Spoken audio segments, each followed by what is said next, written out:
guys, I'm here with your Bible reading. I hope you guys are having a good day. Today we are going to be starting on Acts chapter 18. We will be reading Acts chapter 18 verses 1 through 22.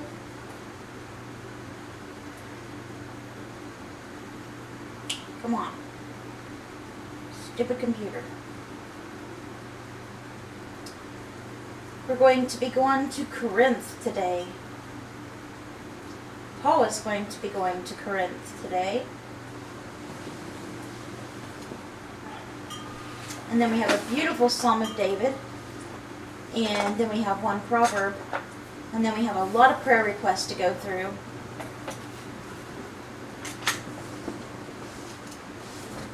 And we do have some new ones. So we got a lot to go through today, so let's get this started. And if you would like to follow along with me, we'll be reading in the New International Version, as always. So let's get started.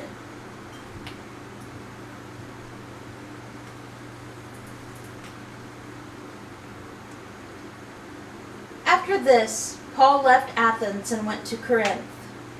There he met a Jew named Aquila, a native of Pontus, who had recently come from Italy with his wife Priscilla, because Claudius had ordered all Jews to leave Rome. Paul went to see them, and because he was a tent maker, as they were, he stayed and worked with them. Every Sabbath he reasoned with the synagogue, trying to persuade Jews and Greeks. When Silas and Timothy came from Macedonia, Paul devoted himself exclusively to preaching, testifying to the Jews that Jesus was the Messiah.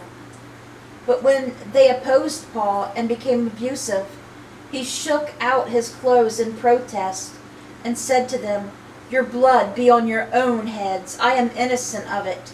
From now on, I will go to the Gentiles." You know, God wanted Paul to be the voice for the Gentiles. Then Paul left the synagogue and went next door to the house of Titus Justus, a worshiper of God. Crispus, the synagogue leader, and his entire household believed in the Lord, and many of the Corinthians who heard Paul believed and were baptized. One night the Lord spoke to Paul in a vision. "Do not be afraid.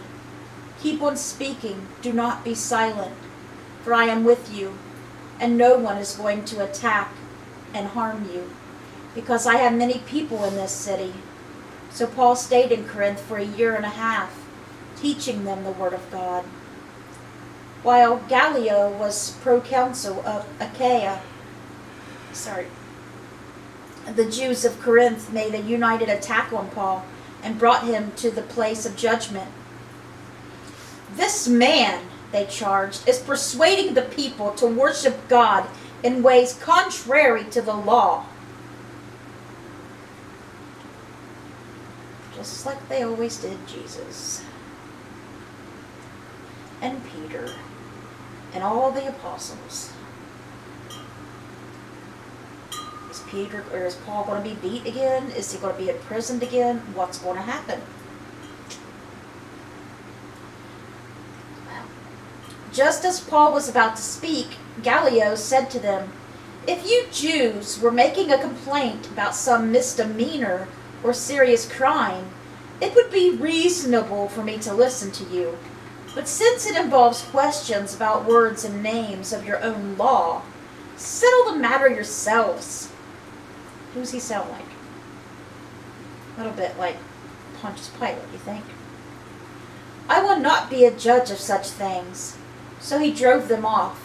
Then the crowd there turned on Sosthenes, the synagogue leader, and beat him in front of the proconsul, and Gallio showed no concern whatsoever. Paul stayed on in Corinth for some time. Then he left the brothers and sisters and sailed for Syria, accompanied by Priscilla and Aquila. Before he sailed, he had his hair cut off at Cenchreae because of a vow he had taken. They arrived at Ephesus, where Paul left Priscilla and Aquila. He himself went into the synagogue and reasoned with the Jews. When they asked him to spend more time with them, he declined. But as he left, he promised, "I will come back if it is God's will." Then he set sail from Ephesus. When he landed at Caesarea, he went up to Jerusalem and greeted the church, and then went down to Antioch. And that's where we're going to stop with the book of Acts today. Acts chapter 18.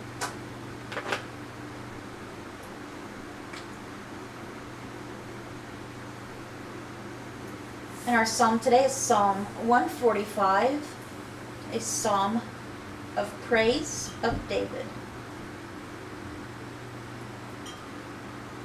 So David went from hiding out in a cave to psalms of despair to psalms of praise. Here we go. I will exalt you, my God the King. I will praise your name forever and ever.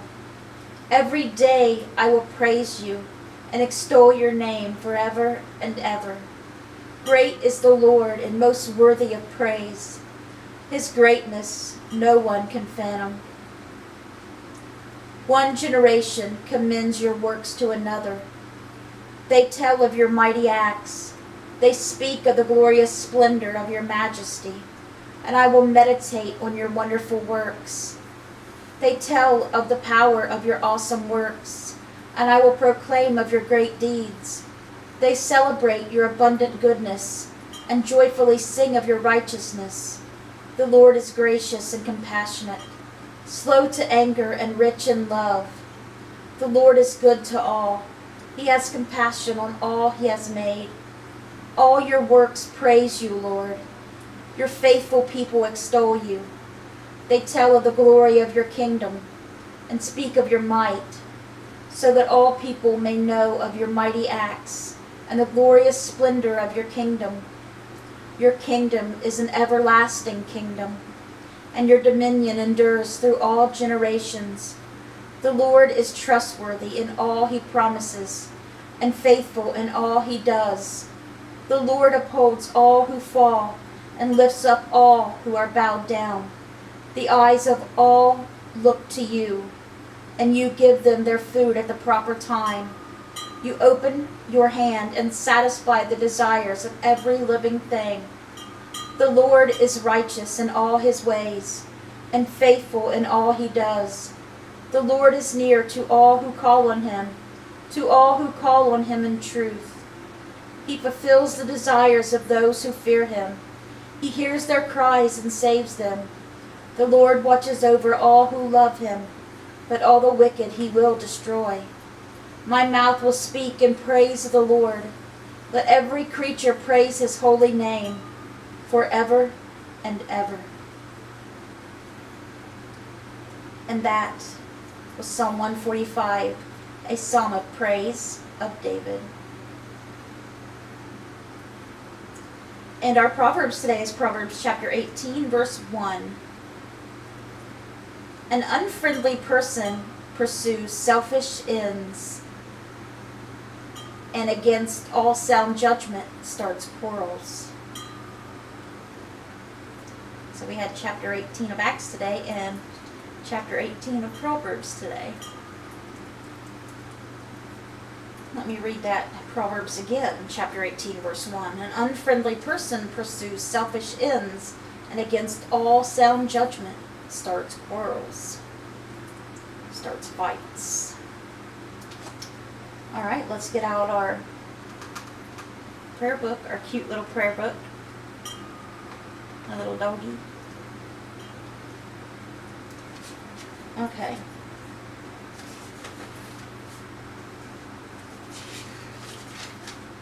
I'm going to start from the with the new updates real quick.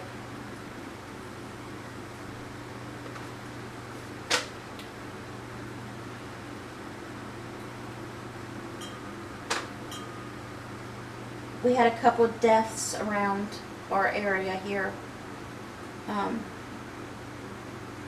People that some of my family knows.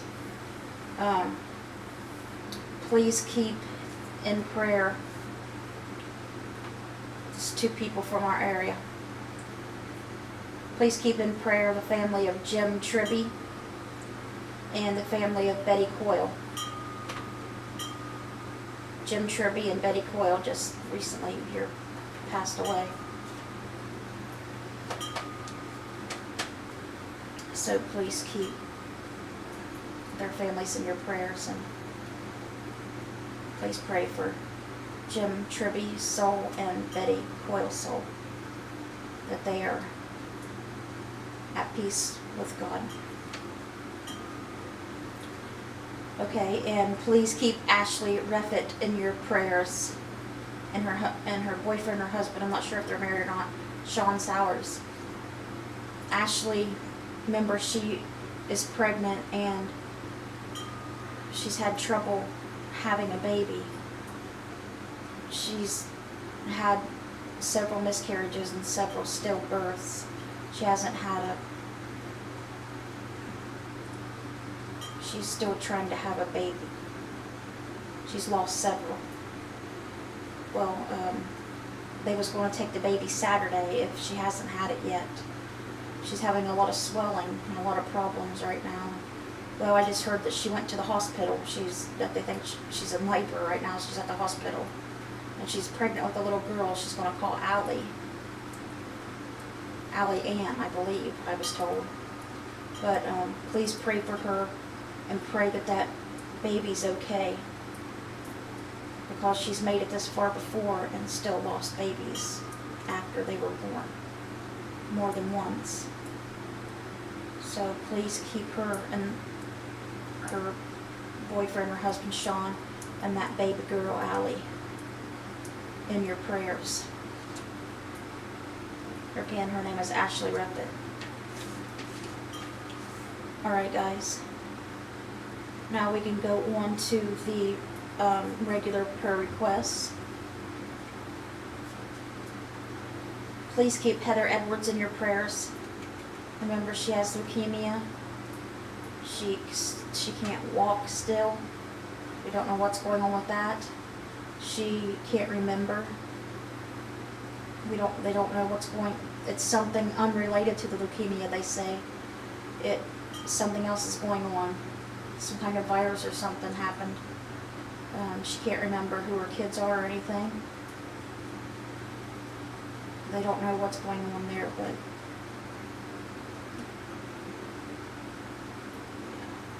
I don't know. Please keep Heather in your prayers. We grew up together. She's a really good person. And she's got two kids. 2 young kids. Please keep Eric in your prayers. Macy, Christopher Serback. Please keep April Linda Thacker in your prayers. Please pray for Linda's eyes, that she's able to see and she doesn't get pain in her eyes. Please pray for April for her headaches and her lungs. Please pray for Norma Boyer, that her cancer goes away. Please pray for Barb Post.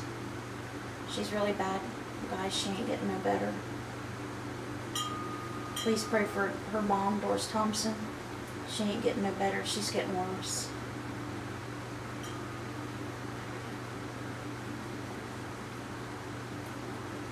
I was just thinking of something that happened to her the other day. But I don't want to mention it on camera. It's too personal, but it's had to be totally humiliating for her, and it just lets you know how bad sick that she is. Let me just say that both of them's not in good shape. Barb Post and Doris Thompson.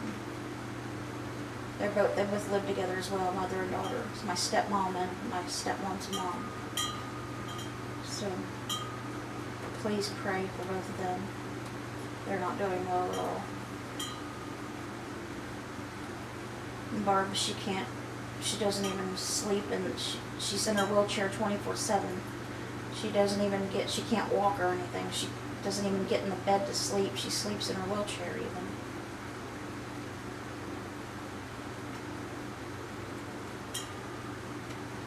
Please pray for Jimmy Myers and Abby Myers.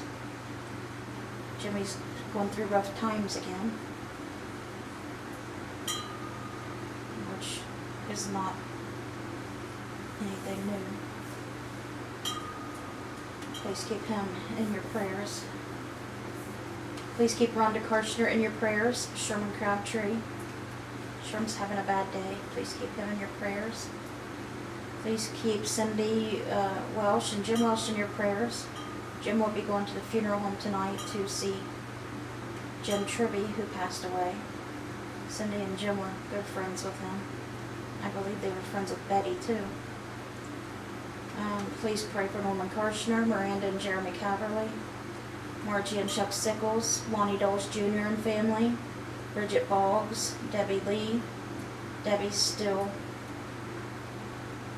sick, really sick, from where she had surgery and everything. She's still hooked up to tubes and stuff, draining every day. Please keep her in prayer. Kenny Wellman, Mindy Gallimore, Melody Ramey, Patty Haynes, Ronnie Mahorter, Katie Mahorter, Nikki Mahorter, Randy Post and Jody Mahorter, Sandy and Rosie, Paris Jude, Shannon and her little son Giovanni, Roy and Lori Mollett, Ariana Lloyd, Tammy Ashworth, Ramona Henry. Sounded like she was having a hard time. I don't know what's going on, but she's been having a hard time, so please keep her in prayer. Kat, Alicia, Garnet Boyer, and Jim. I guess Jim broke his hip. He had to have a hip replacement or something. So Henry Garnet's, he's staying with Garnet right now. Cara Newman and her husband Josh. Josh Mollett, Vidalia Mercer and family. Ann Kim and all the homeless people and animals. Alright guys, that was everything for today. I hope it touched your guys' hearts. Hope you guys have a great rest of your day. Let's bring those souls to Jesus, and God willing, we'll see you guys again tomorrow with another Bible reading. Bye guys. God bless.